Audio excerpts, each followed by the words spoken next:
Welcome to উদ্বোধন। আমরা করছিলাম ডাব্লিউবিপি কনস্টেবল 2019-এর প্রিলিমিনারি ডিটেলস অ্যানালাইসিস।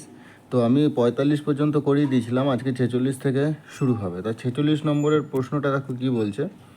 46 নম্বরের প্রশ্নটা বলছে যে দুটি পাইপ এ এবং বি কোনো জলাধার যথাক্রমে 12 মিনিট এবং 16 মিনিটে পূর্ণ করে। যদি দুটি পাইপ একসাথে খোলা হয় তবে কতক্ষণ পরে বি পাইপটিকে বন্ধ করলে জলাধারটি 9 মিনিটে পূর্ণ হবে। তাহলে আমরা করি। দেখো, এ এবং বি একটা 12 মিনিটে আর একটা 16 মিনিটে পূর্ণ করছে। তাহলে এলসিএম কত এদের? 48। তাহলে এর এফিসিয়েন্সি হচ্ছে 4, বি এর এফিসিয়েন্সি হচ্ছে 3। ঠিক আছে, বি এর এফিসিয়েন্সি 3। এবার বলছে কি, এবার বলছে এ এবং বি একসাথে চালু হয়েছে, কিন্তু তারপর বলছে বি পাইপটিকে বন্ধ করলে জলাধারটি 9 মিনিটে পূর্ণ হবে। তাহলে 9 মিনিটে যদি টোটাল জলাধারটা পূর্ণ হয়, তো 9 মিনিটে যদি জলাধারটা টোটাল পূর্ণ হয়ে যায়, তার মানে কি এর সম্পর্কে কিছু বলেনি। তাহলে এ তো 9 মিনিট ধরে চলবে। তাহলে 9 মিনিট ধরে ও 4 ইউনিট করে কত ইউনিট ভর্তি করে ফেলেছে? 36 ইউনিট। তাহলে বাদ বাকি আর 12 ইউনিট নিশ্চয়ই বি ভর্তি করবে। তাহলে বিকে আমি কখন, মানে বিকে আমি কখন বন্ধ করব? তাহলে এই 12 ইউনিট যে করছে সে তো বি করছে। তাহলে বি এর এফিসিয়েন্সি কত? 3 করে। 3 দিয়ে 12কে কাটলে কত হবে? 4 মিনিটে সে জলাধারটি পূর্ণ করেছে। ঠিক আছে, এরপর 47 নম্বর অঙ্ক। 47 নম্বর প্রশ্ন বলছে A P R X S Z একটি সারিতে বসে আছে। জেড এবং এস এবং জেড কেন্দ্রে, দেখো দুভাবে হয়। এস এবং জেড যদি কেন্দ্রে বসে থাকে তাহলে একটা হতে পারে এস এবং জেড এরকম, আর একটা হতে পারে এস এবং জেড এরকম। ভালো কথা। তারপর বলছে এ ও পি দুধারে বসে আছে। যদি এটাই হয় তাহলে দেখো এ এবং পি দুধারে বসে আছে, অথবা এ এবং পি দুধারে বসে আছে। এইটা একটা হতে পারে। এটা তো এ এবং পি দুধারে বসে আছে, অথবা এ এবং পি দুধারে বসে আছে। তাহলে টোটাল কন্ডিশনগুলো পেয়ে গেলাম। তারপরে বলছে আর এ এর বাদিকে বসলে, আর এ এর বাদিকে বসলে, আর যদি এর বাদিকে বসে তার মানে দেখো এ তো এই দুদিকে হচ্ছেই না। তাহলে এ যদি এদিকে দুদিকে না হয় তাহলে এদিকে পি হতে হবে, তাহলে পিও এদিকে হবে না।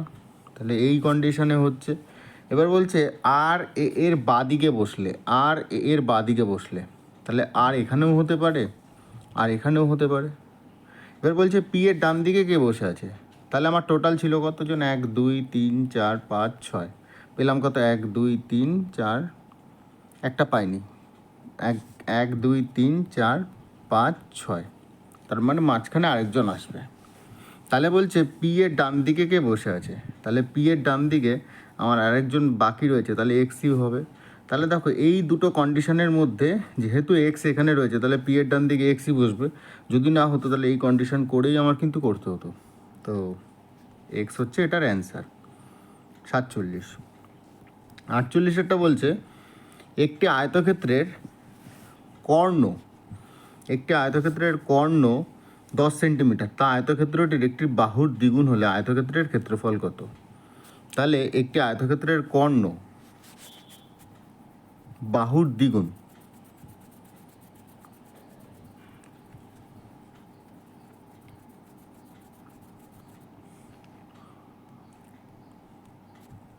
একটি আয়তক্ষেত্র আছে, এর যেটা কর্ণ সেটা হচ্ছে বাহুর, এই যে বাহু ধরে নাও একটি বাহুর দ্বিগুণ হলে, তাহলে এটা হচ্ছে এ, এটা হচ্ছে বি।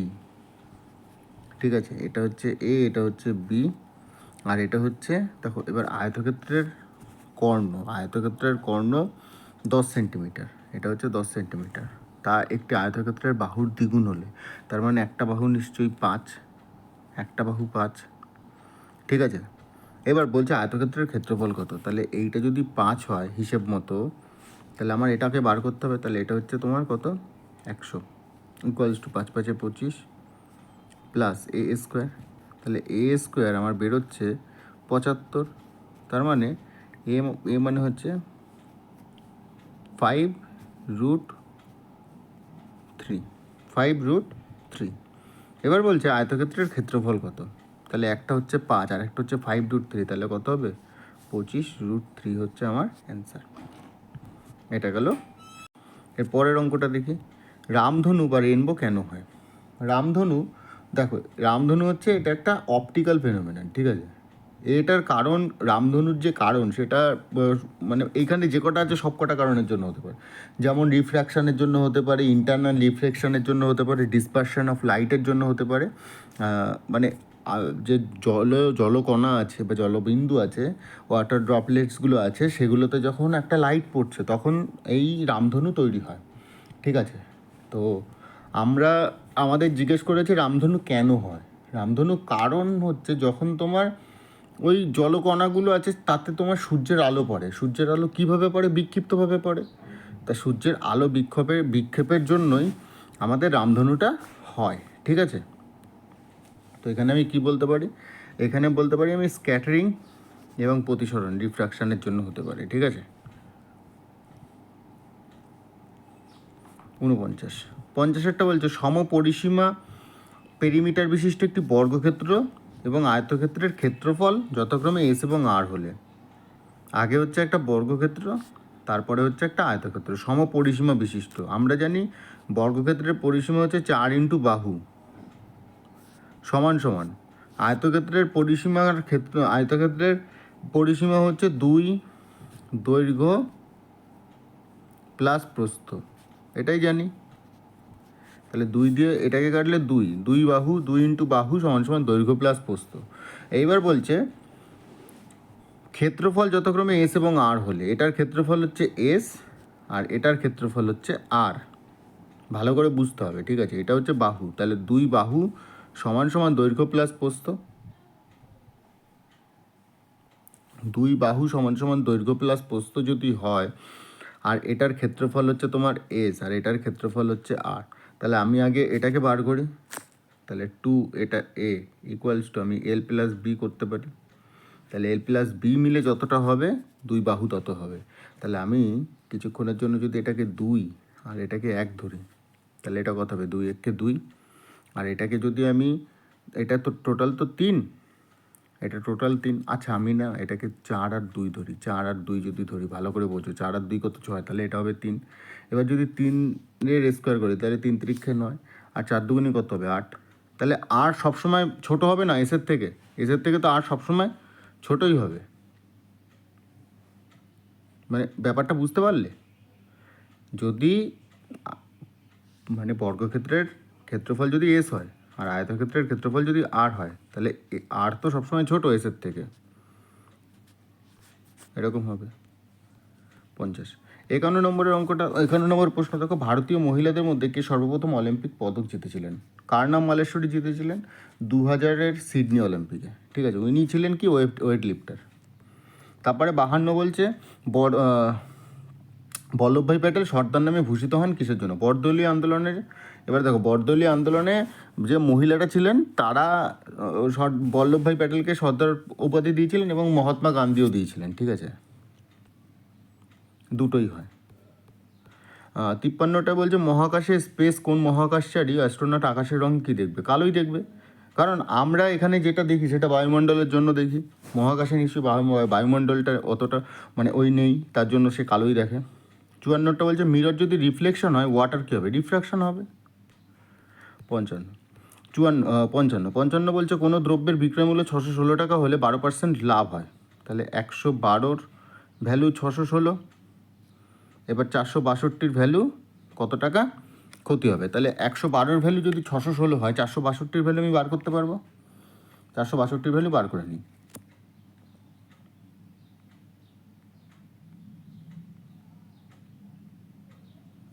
আমার বেরোচ্ছে কত? 84।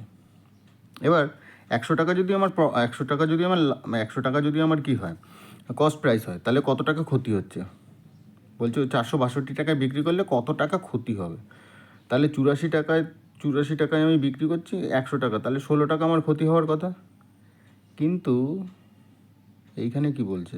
আচ্ছা এইখানে তোমার 16 আর 12 28 না, এখানে কেমন একটা মানে করেছে। এখানে 16 টাকাই ক্ষতি হওয়ার কথা, কিন্তু জানি না, কারো যদি মাথায় থাকে তাহলে তোমরা একটু কমেন্ট করে জানিও। 56টা বলছে ভারতীয় সংবিধানের কোন সংশোধনীর মাধ্যমে ভারত এবং বাংলাদেশের মধ্যে টেরিটরি বিনিময় হচ্ছে। 100তম কত সালে এসছে? 2015 সালে।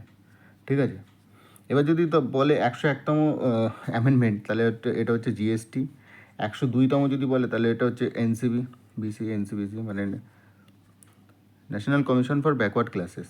ঠিক আছে, আর 103 হচ্ছে তোমার 10% ইডাব্লিউএসদের জন্য, ইকোনমিক উইকার সেকশন।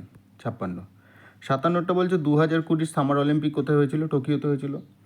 ঠিক আছে, এবার যদি 2024-এরটা জিজ্ঞেস করে তাহলে প্যারিসে, 2028-এরটা জিজ্ঞেস করে তাহলে হচ্ছে লস অ্যাঞ্জেলিসে, আর 2032-এরটা যদি জিজ্ঞেস করে তাহলে ব্রিসবেন, অস্ট্রেলিয়া। ঠিক আছে, 58টা বলছে ফটোগ্রাফিক ফিল্মের আলোকচিত্র পরিস্ফুট করার জন্য কোন রাসায়নিক দ্রব্য ব্যবহার করা হয়? Silver bromide. 58, 59 কিলোওয়াট কিসের একক? ক্ষমতার একক, পাওয়ারের। আর লাস্ট কোশ্চেন হচ্ছে আমাদের আজকের জন্য 60 নম্বরে গিয়ে শেষ করি, কেননা ভিডিওটা আমার মোটামুটি 10 মিনিট হয়ে গেছে। হ্যাঁ, তো এশিয়ার বৃহত্তম নদী হচ্ছে ইয়াংজে। ঠিক আছে, এটার দৈর্ঘ্য হচ্ছে নিয়ার অ্যাবাউট 6300 কিলোমিটার। ঠিক আছে, এটা third largest river of the world. তো ভিডিওটা ভালো লাগলে অবশ্যই বন্ধুদের সাথে শেয়ার করো, আর সামনে পরীক্ষা, খুব তাড়াতাড়ি মনোযোগ দিয়ে পড়াশোনা করো, কেননা ভোটের রেজাল্টও বেরিয়ে গেছে, এরপরে সব ডেটগুলো আসবে, সব পরীক্ষাগুলো হবে। তো ভালো থাকো সবাই।